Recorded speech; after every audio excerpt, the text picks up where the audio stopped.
The course that I'm analyzing and comparing against the standards is ACTE 630, which is Current Technology in Online Instruction. I took this course earlier this year in the spring. The first standard I would like to explore is Course Overview and Introduction, which we can see here, the course overview.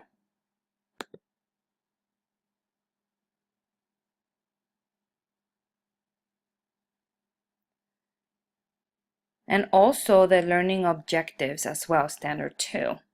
You can see that there is a description. It also talks about the technology that you'll need and where you can go if you have problems, technical difficulties, which also addresses standard 7, learner support.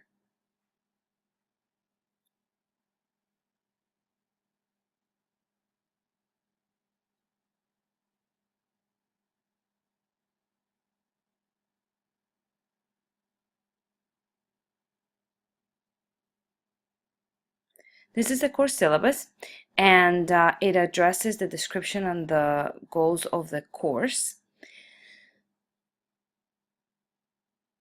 You can see here the course goals. Also addresses standards of academic honesty and integrity right here. It also talks about clear expectations about how to conduct yourself.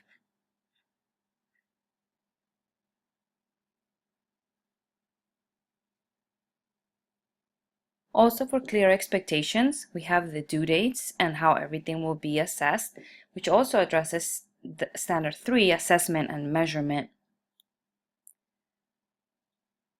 I can see clearly how I am going to be graded and how many points everything is, and when all the modules and the overview what I will be going to, what I will be studying. Under Standard 1 for Course Overview and Introduction, under Getting Started, which is the first kind of module before Module 1, we can see discussion board expectations. You can see course etiquette and what's really expected, behavior and proper interactions. There is a list of due dates when everything is due. So I know exactly when I have to submit everything.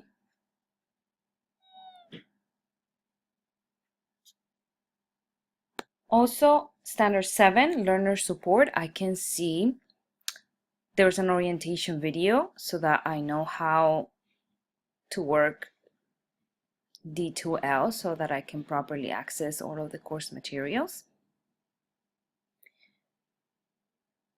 And I also have Student Code of Conduct so that I know exactly what is expected of me. Again, that is under Course Overview and Introduction, Standard 1. Standard 6, Course Technology, navigation throughout the online components of the course is logical, consistent, efficient, and intuitive. You can see that all the modules are listed on the left here. I can pick any of them that I need to access, and under Module 1, I have the overview at the top. And then I also have all of the materials right under it. If I go to the Module 1 overview, I will see the module objectives, which again is under learning objectives. Module or unit level learning objectives describe outcomes that are measurable and consistent with the course level objectives, which they are. I have the requirements stated clearly and expectations as well so that I can be successful.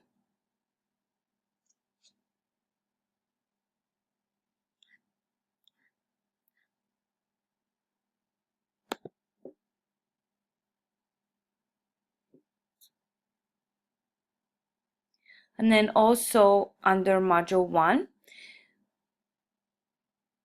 the instructor introduced himself, which is under Standard 1 for Course Overview and Introduction.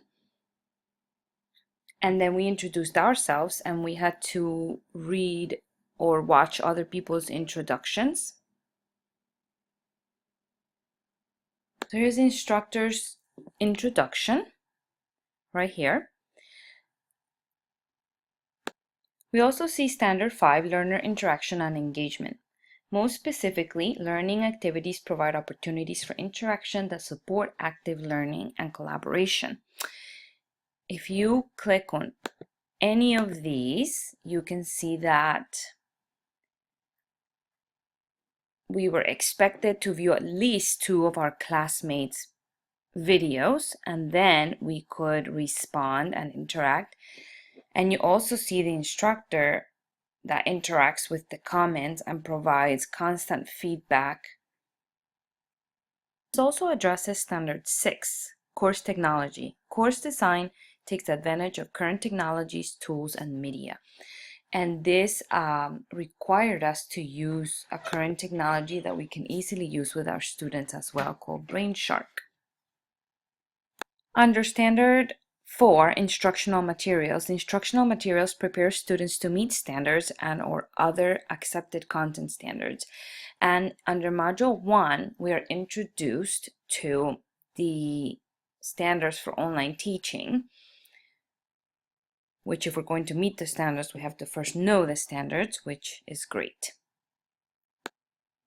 We can also see Standard 4, Instructional Materials, addressed here. The relationship between the instructional materials and the teaching activities is clearly explained to the student. And here we see the objectives, which also relate to the requirement, and then the materials exploring the role of an online teacher. Here we can see Standard 3, Assessment and Measurement.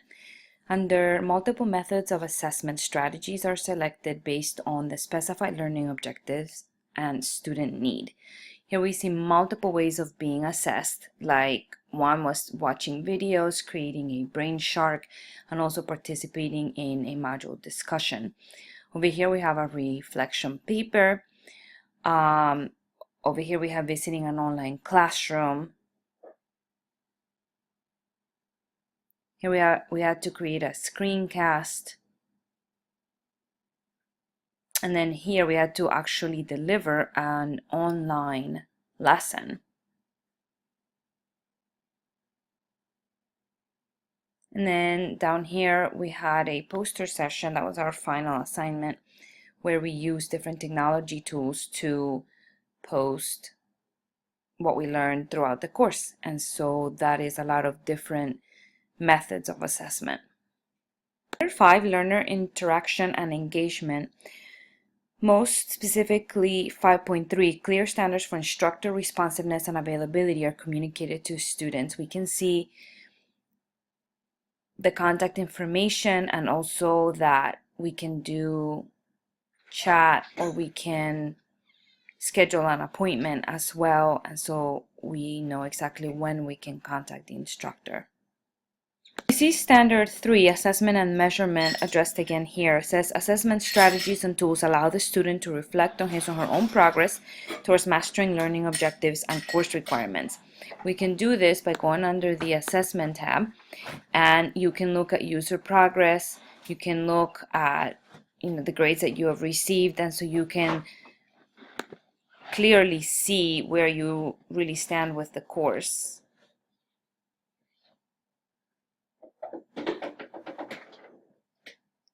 It tells me pretty much anything that I need to know about my own progress.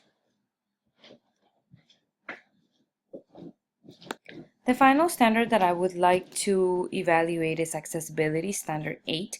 This one is a little bit tougher because there isn't specifically anything that I would be able to really describe or show you, except for the fact that if you go in Binder, under some of the readings and stuff, I can adapt and zoom in and make it more readable if I needed that, like if I was visually impaired in some way.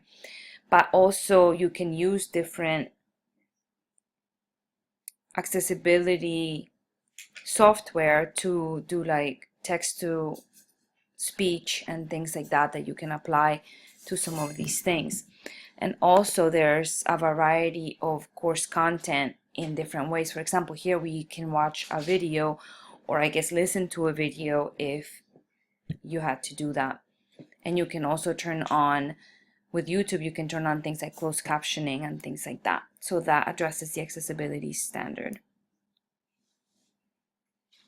Overall, this course fared really well when compared to the standards. It met all of the major standard categories, and it met a lot of the different substandards within each standard. So that was really interesting to be able to look at the different parts and how they related to each of the standards.